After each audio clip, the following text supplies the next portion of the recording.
হিন্দুদের রাইটস এর ব্যাপারে, অধিকারের ব্যাপারে যে কথা বলেছেন, দেখবেন পত্র পত্রিকায় দেখা যায় বিভিন্ন ধর্মীয় উপাসনালয়গুলোতে হামলা চালানো হয়। এগুলো রাজনৈতিক উদ্দেশ্য প্রণোদিত, এগুলোর সাথে ইসলামের কোনো সম্পর্ক নাই।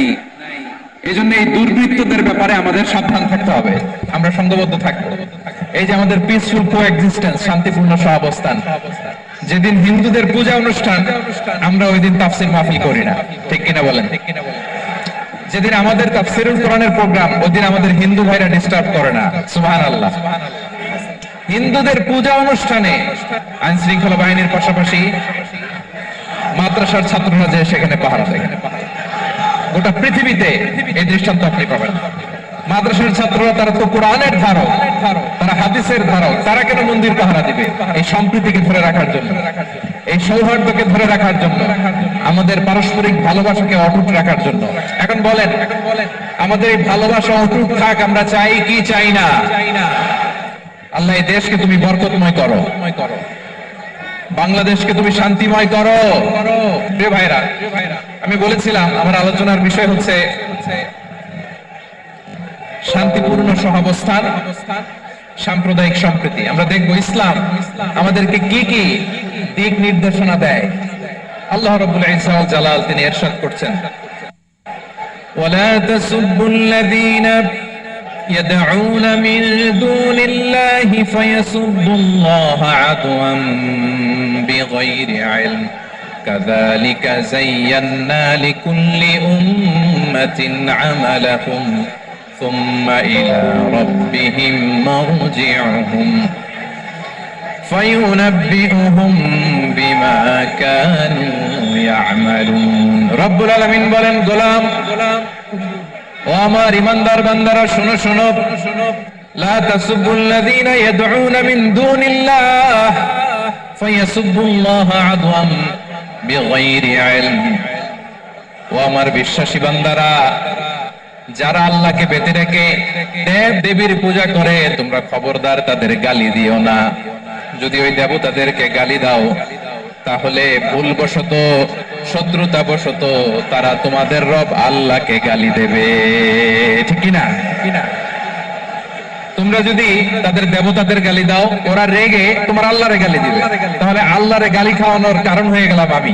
রব্বুল আলামিন বলেন, খবরদার দেবতাদেরকে গালি দিও না, তাহলে ওরা তোমার রব আল্লাহরে গালি দেবে। প্রতিটি জাতির জন্য তাদের কাজকে আমি আল্লাহ সুশোভিত করে রেখেছি, তারা সবাই একদিন আমার কাছেই ফিরে আসবে। এরপর আমি রব্বুল আলামিন তাদের আমলনামা তাদেরকে জানিয়ে দেব। সুবহানাল্লাহ পড়ে। তাহলে প্রিয় ভাইরা, ইসলাম আমাদেরকে শিখায়, সূরাতুল আনআমের 108 নম্বর আয়াত থেকে আমরা বুঝলাম কোন ধর্মকে ছোট করা যাবে না। অন্য ধর্মকে ছোট করা মানে ইসলামকে ছোট করা। আর অন্য ধর্মের দেবতাকে যদি আপনি গালি দেন, ওরা ইসলাম থেকে দূরে সরে যাবে। যাও ইসলামের প্রতি আকৃষ্ট হয়েছিল আর কোনোদিন ইসলামের ধারে কাছে আসবে না। আওয়াজ করে বলেন, ঠিক কিনা? এজন্য কখনো কোনোদিন অন্য ধর্মের দেবতাদেরকে গালি দেওয়া যাবে না। অন্য ধর্মের কোন দেবতাদেরকে আমরা গালি দিব না, গালি দিব না, বরং ইসলামের beauty, the beauty of Islam, ইসলামের সৌন্দর্যকে আমরা তুলে ধরব। আমরা যদি বিশ্বনবী সাল্লাল্লাহু আলাইহি ওয়াসাল্লামের জীবনের দিকে তাকাই, তাহলে আমি দেখব বিষ্ণু ইসলাম মক্কাতে কিংবা মদিনাতে অন্য ধর্মের লোকদের সাথে খুব পিসফুলি লাইফ লিড করেছেন। হোক মুশরিক, হোক খ্রিস্টান, হোক ইহুদি, বিশ্বনবী সবার সাথে মিলেমিশে ছিলেন। আলহামদুলিল্লাহ বলেন, ইসলাম হচ্ছে পিসফুল রিলিজিয়ন। অন্য ধর্মের প্রতি সহনশীলতার সবক ইসলাম আমাদেরকে দেয়। কিন্তু প্রতিটি মুসলিমের এটা মনে রাখতে হবে, আল্লাহর কাছে পছন্দনীয়, গ্রহণযোগ্য ধর্ম, জীবনাদর্শ একটি, সেটা হচ্ছে ইসলাম। এজন্য রব্বুল আলামিন বলেন, ইন্নাদ-দীনা ইনদাল্লাহিল ইসলাম, আল্লাহর কাছে মনোনীত, গ্রহণযোগ্য, অ্যাকসেপ্টেড ধর্ম, মতাদর্শ একটা, সেটা হলো ইসলাম।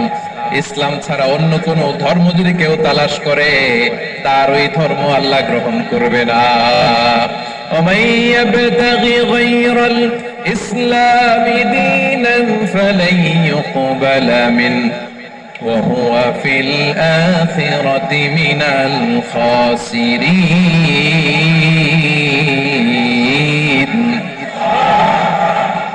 Whoever seek anything except Islam that won't be accepted from him, and he will be loser in the day of judgment. কিয়ামতের দিন ইসলাম ছাড়া কেউ যদি অন্য কোনো ধর্ম তালাশ করেছে দুনিয়াতে, তার এই মতাদর্শ গ্রহণ করা হবে না, and he will be loser, ক্ষতিগ্রস্ত, হাই কোম্পানির ম্যানেজার। ওর আমও শেষ, সালাও শেষ। প্রত্যেক নামাজ শেষে আমরা আল্লাহরে বলি, আল্লাহ রাদিতু বিল্লাহি রাব্বা ওয়া বিল ইসলামি দীনা ওয়া বি মুহাম্মাদিন নাবিয়ান ওয়া রাসূলা। ও আল্লাহ, তোমারে রব হিসেবে পেয়ে আমরা খুশি। ও আল্লাহ, ইসলামকে ধর্ম হিসেবে পেয়ে আমরা খুশি। বিশ্ব নবীকে আমাদের রাসূল পেয়ে আমরা খুশি। ইসলাম ছাড়া অন্য কোনো ধর্ম আমরা গ্রহণ করব না। আল্লাহর কাছে অ্যাকসেপ্টেড রিলিজিয়ন একটা, সেটা ইসলাম। তো বিশ্বনবী সাল্লাল্লাহু আলাইহি ওয়াসাল্লাম মক্কাতে কিংবা মদিনাতে খুব পিসফুলি এক্সিস্ট করেছেন, যে কোনো ধর্মের সাথে মিলেমিশে চলেছেন। তার প্রমাণ আমরা যদি রাসূল সাল্লাল্লাহু আলাইহি ওয়াসাল্লামের বায়োগ্রাফির দিকে তাকাই, তাহলে দেখব তিনি মুশরিকদের সাথে পিস ট্রিটি করেছেন, শান্তি চুক্তি, পিস ট্রিটি, পিস এগ্রিমেন্ট। আপনারা হুদায়বিয়ার সন্ধির নাম শুনেছেন? ষষ্ঠ হিজরিতে বিষ্ণু সাল্লাল্লাহু আলাইহি ওয়াসাল্লাম মুশরিকদের সাথে এই ট্রিটি করেছেন, চুক্তি। আমরা তো মুসলমান বসতে পারি না, আমরা দুই মুসলিম ভাই একসাথে বসে চা খেতে পারি না, গল্প করতে পারি না। বিষ্ণু সাল্লাল্লাহু আলাইহি ওয়াসাল্লাম মুশরিকদের সাথে ট্রিটি করেছেন, হুদায়বিয়ার সন্ধি। এই সন্ধির আগে মক্কা থেকে কেউ মদিনায় যেতে পারে না, মদিনা থেকে কেউ মক্কায় যেতে পারে না। কিন্তু এই সন্ধির পরে ট্রাফিক স্বাভাবিক হয়ে গেল। মক্কার লোকেরা মদিনায় আসতে পারে, মদিনার লোকেরা মক্কায় আসতে পারে। এটাকে বলে সুলহে হুদায়বিয়া, দ্য পিস এগ্রিমেন্ট অফ হুদায়বিয়া, শান্তি চুক্তি। আমরা পৃথিবীতে এখন অনেক শান্তি চুক্তির নাম শুনি, এগুলো সব দ্য পিস ট্রিটি অফ হুদায়বিয়া থেকে কপি করা। আল্লাহু আকবার। মক্কার পার্ট গেল, পিস এগ্রিমেন্ট করলেন, শান্তি চুক্তি। বিষ্ণু সাল্লাল্লাহু আলাইহি ওয়াসাল্লাম মদিনায় যে কি করলেন? মদিনায় যে বিষ্ণু সাল্লাল্লাহু আলাইহি ওয়াসাল্লাম মদিনা চার্টার করলেন, মদিনা সনদ, সাহিফাতুল মদিনা, এটার বলে মদিনা চার্টার। যে ওয়েস্টে, ইউরোপে, আমেরিকাতে তারা অনেক চার্টার করে, সব চার্টার মদিনা চার্টার থেকে কপি করা। আওয়াজ করে পড়েন সুবহানাল্লাহ। বিষ্ণু সাল্লাল্লাহু আলাইহি ওয়াসাল্লাম মদিনায় গেলেন, মদিনাতে মুসলিম, মুশরিক, ইহুদি, এই তিন ধর্মের লোক মিলে সব স্টেক হোল্ডার যারা আছে সবাইকে নিয়ে বিষ্ণু সাল্লাল্লাহু আলাইহি ওয়াসাল্লাম মদিনা চার্টার করলেন, মদিনা সনদ। পড়েন সুবহানাল্লাহ। শুধু তাই নয়, মক্কাতে বিশ্বনবী পিস এগ্রিমেন্ট করলেন, শান্তি চুক্তি মুশরিকদের সাথে। মদিনাতে যে বিশ্বনবী মদিনা চার্টার করলেন, মদিনা সনদ করলেন ইহুদিদের সাথে।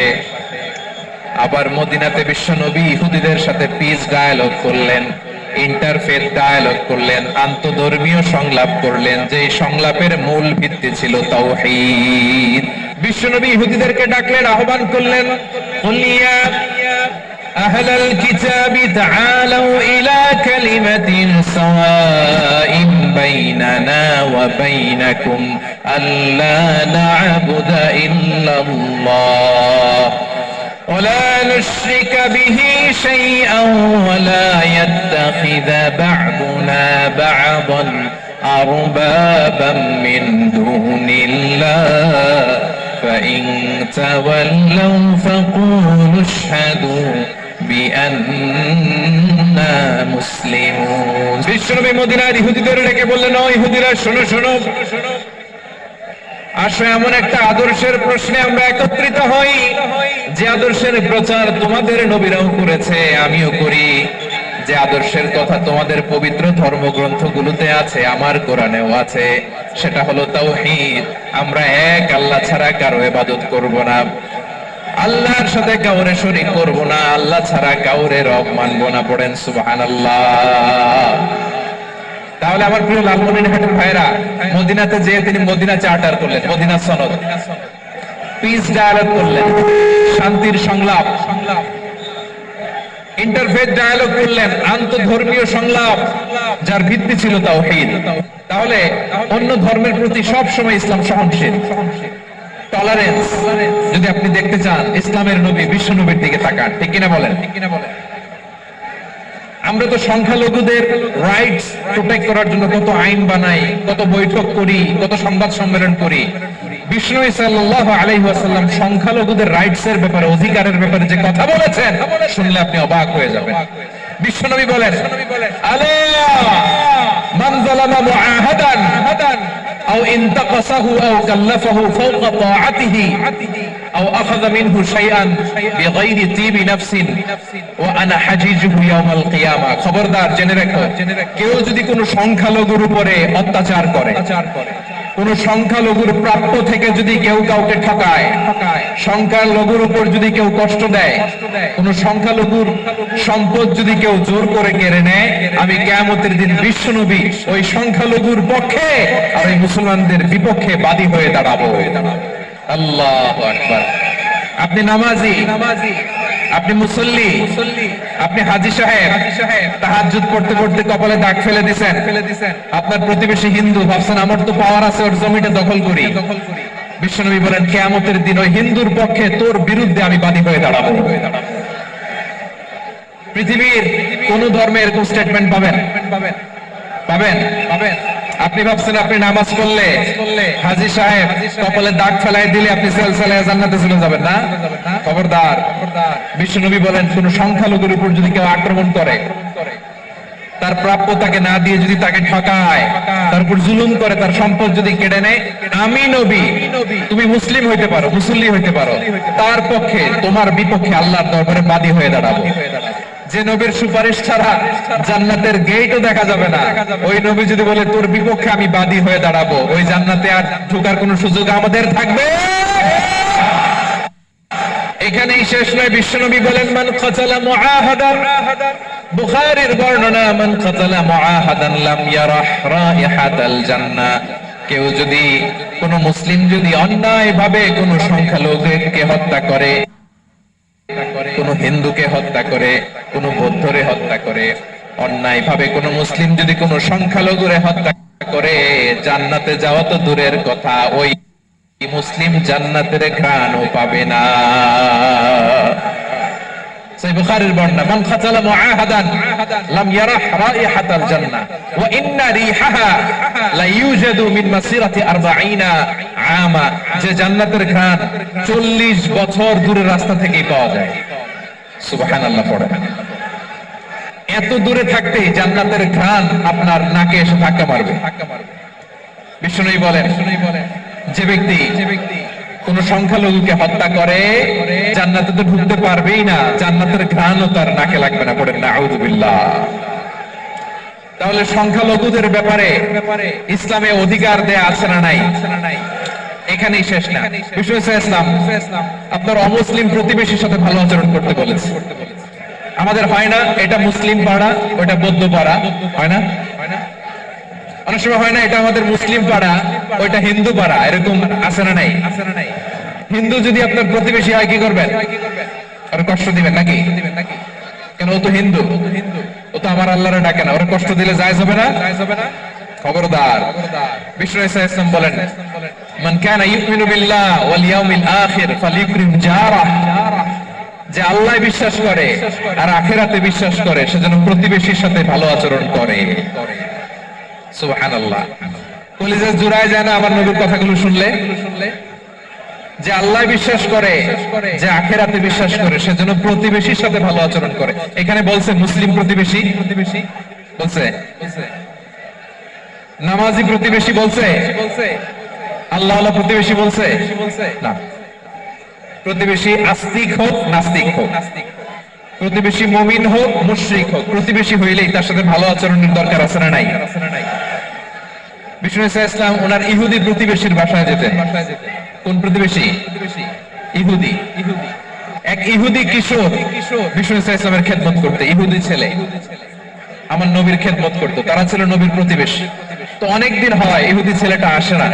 বিষ্ণুনবী খোঁজ দিলেন, ঘটনা কি? একটা ইহুদি ছেলে না আমার খেদমতে আসতো, ছেলেটা কই? খোঁজ নিয়ে জানলেন ছেলেটা অসুস্থ। বিষ্ণু ইসলাম ওই ইহুদির বাড়িতে চলে গেলেন ওই ছেলেটাকে দেখা করার জন্য, ভিজিট করার জন্য। সুবহানাল্লাহ পড়বেন না? গেলেন, যে দেখে ইহুদি ছেলেটা মুমূর্ষ, জান যায় যায় ভাব, বিছানায় পড়ে আছে, তার বাবা দাঁড়ানো। বিশ্বনবী তার মাথার পাশে বসলেন, মাথায় হাত বুলিয়ে দিলেন, আর ছেলেটাকে বললেন, আসলিম, হে ইহুদি ছেলে, আসলিম, ইসলাম ধর্ম গ্রহণ করো। তো ছোট্ট ছেলে ভাবে আমরা ইহুদি, এখন ইসলাম ধর্ম গ্রহণ করলে আব্বা যদি বকা দেয়, ফানাযারা ইলা ওয়াজহি আবি, ছেলেটা তার বাবার চেহারার দিকে তাকালো, দেখি আব্বা কি কয়। আব্বা যদি বলে তাহলে ইসলাম ধর্ম গ্রহণ করবে। ইহুদি ছেলেটা তার বাবার দিকে যখন তাকালো, ওর বাবা বলে আতি আবুল কাসিম, আবুল কাসিম যা বলে তাই করো। আবুল কাসিম হচ্ছে বিষ্ণু ইসলামের একটা কুনিয়াত, উপনাম। আমার রাসূলের বড় ছেলের নাম ছিল কাসিম। যেমন দেখবেন আমাদের এলাকায় কারো ছেলের বড় ছেলের নাম যদি হয় আব্দুল্লাহ, এরা আব্দুল্লাহর বাপ বলে ডাকে। কারো বড় মেয়ের নাম যদি হয় ফাতেমা, এরা কি ডাকে? ফাতেমার বাপ বলে না? তো বিষ্ণু ইসলামের বড় ছেলের নাম ছিল কাসিম। ইহুদি বাবা বলল আতি আবুল কাসিম, আবুল কাসিম যা বলে তাই শোনো, মানে মোহাম্মদ যা বলে তাই শোনো।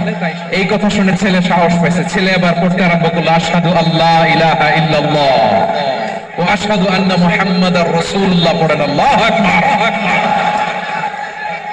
বিশ্বনবীর আহ্বান শুনে ওই আহ্বানে সাড়া দিয়ে ইহুদি ছেলে শাহাদা পড়ে মুসলমান হয়ে গেল। তার হৃদয়টারে ঈমানের নূর দিয়ে আলোকিত করে দিল কে?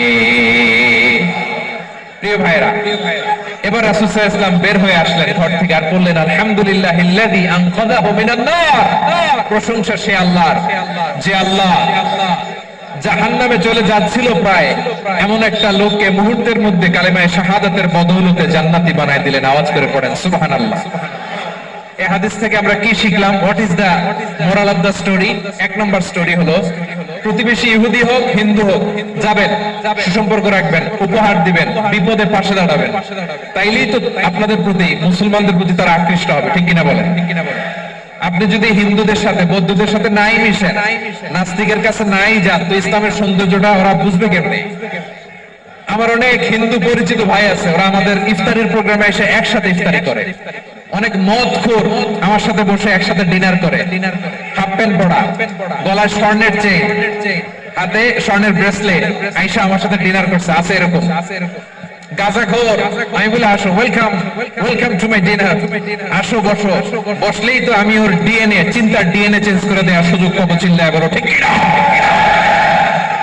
আসতে হবে আমার কাছে। The door of Islam is open 24/7. সব সময় আমাদের ইসলামের দরজা আমার অমুসলিম ভাইদের জন্য খোলা আছে না নাই? এই হাদিস থেকে দুইটা শিক্ষা। এক নম্বর শিক্ষা, প্রতিবেশী মুসলিম হোক অমুসলিম হোক, যান, অসুস্থ হইলে একটু আপেল নিয়ে যান, আঙ্গুর নিয়ে যান, কমলা নিয়ে যান, তাদের সাথে ভালো আচরণ করেন। ইসলামের বিউটি দেখে, সৌন্দর্য দেখে অবাক হবে, নসিব ভালো হলে কোনোদিন কালিমা পড়ে মুসলমান হয়ে যাবে। তাহলে অমুসলিমের সাথে ভালো সম্পর্ক। বিশ্বনবী ইহুদির বাড়িতে গেলেন, ইহুদির বাড়ি, আর আমার মুসলমান ভাই আমার কাফের বলে, এরকম আছে না নাই? মুসলিম মুসলিমরা দেখতে পারে না, সহ্য করতে পারে। বিশ্বনবী সাল্লাল্লাহু আলাইহি ওয়াসাল্লাম ইহুদির বাড়িতে গেলেন, এটা একটা শিক্ষা। দুই নম্বর শিক্ষা হলো, বিশ্বনবী সাল্লাল্লাহু আলাইহি ওয়াসাল্লামের খাদেম ছিল ইহুদি। এতদিন খেদমত করলো, একদিনও বিশ্বনবী ওরে কালিমার দাওয়াত দেয় নাই। কারণ কি? বিশ্বনবী একটা ভালো সময়ের অপেক্ষা করতেছিলেন, প্রপার টাইমিং। দাঈর কাজ হচ্ছে দাঈ ইলাল্লাহ, সে হচ্ছে সুযোগ সন্ধানী। দাঈ সুযোগ খোঁজে, কখন দাওয়াত দিলে ব্যাটে বলে হবে, ঝোপ বুঝে কোপ মারে। ঠিক কিনা বলেন? ঠিক কিনা বলেন? বিষ্ণু সাল্লাল্লাহু আলাইহি ওয়াসাল্লাম ভালো সময়ের অপেক্ষা করতেছিলেন, দেখি ভালো সময় আসুক আসুক আসুক আসুক। আস্তে আস্তে এমন সময় আসছে, ছেলে এবার মুমূর্ষ। অসুস্থ ব্যক্তির হৃদয় অত্যন্ত নরম থাকে। হসপিটালে যখন কেউ যায় তার হৃদয়টা বড্ড নরম থাকে, মৃত্যুর ভয়ে তার অন্তরটা নরম থাকে। ঠিক কিনা বলেন? এই প্রপার টাইমিং এর অপেক্ষা করতেছিলেন। যখনই টাইমিং পেয়েছেন, দাওয়াত দিলেন, পড়ো লা ইলাহা ইল্লাল্লাহ, সুবহানাল্লাহ পড়েন সবাই। তাহলে ইসলাম অমুসলিম প্রতিবেশীর সাথে ভালো আচরণ করতে বলে। ইসলাম অমুসলিম মাতা পিতার সাথে ভালো আচরণ করতে বলে। মাতা পিতা যদি অমুসলিম হয় তাহলে ফেলে দিতে পারবেন? অনেক হিন্দু ছেলে আমাদের হাতে শাহাদা পড়ে মুসলিম হয়, কিন্তু ওর মা মুসলমান হয় নাই, বাবাও হয় নাই। এরকম আছে না নাই? তো ও হয়েছে মুসলিম, মা বাপ হিন্দু, এখন মা বাপ কি বাদ? হ্যাঁ, মা বাপ বাদ দেয়া যাবে? যে মা আপনার 9 মাস 8 মাস পেটে ধারণ করলো, আপনার মায়ের নার ছেঁড়া ধন, আপনি ওই মারে বাদ দিতে পারবেন? যে মায়ের বুকের তাজা দুধ খেয়ে আপনি আজকে বাড়ন্ত তাজা তরতাজা, ওই মারে বাদ দেয়া যাবে? মায়ের এক ধারে দুধের দাম, কাটিয়া গায়ের চাম, পাপুষ বানাইলেও ঋণের শোধ হবে না, এমন দরদি হবে কেউ হবে না আমার মা গো। মায়ের এক ধারে দুধের দাম, কাটিয়া গায়ের চাম, পাপুষ বানাইলেও ঋণের শোধ হবে না, এমন দরদি হবে কেউ হবে না আমার মা গো। মাকে তো বাদ দেওয়া যায় না। وقضى ربك ألا تعبدوا إلا إياه وبالوالدين إحسانا।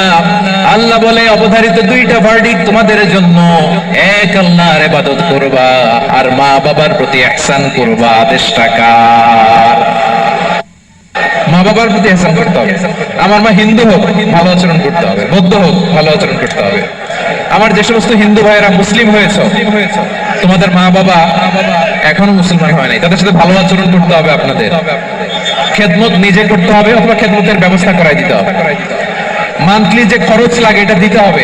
আরে তুমি এখন মুসলিম, তোমার মা বাবা হিন্দু, এখনই তো সুযোগ ইসলামের সৌন্দর্য দেখানো। এখন মা বাবা যদি দেখে আরে এটা হিন্দু থাকতে তো বদমাইশ ছিল, বেয়াদব ছিল, কি এমন ধর্ম সে গ্রহণ করলো যেটা গ্রহণের সাথে সাথে সে পাল্টে গেল। নসিব ভালো হইলে তারাও কালিমা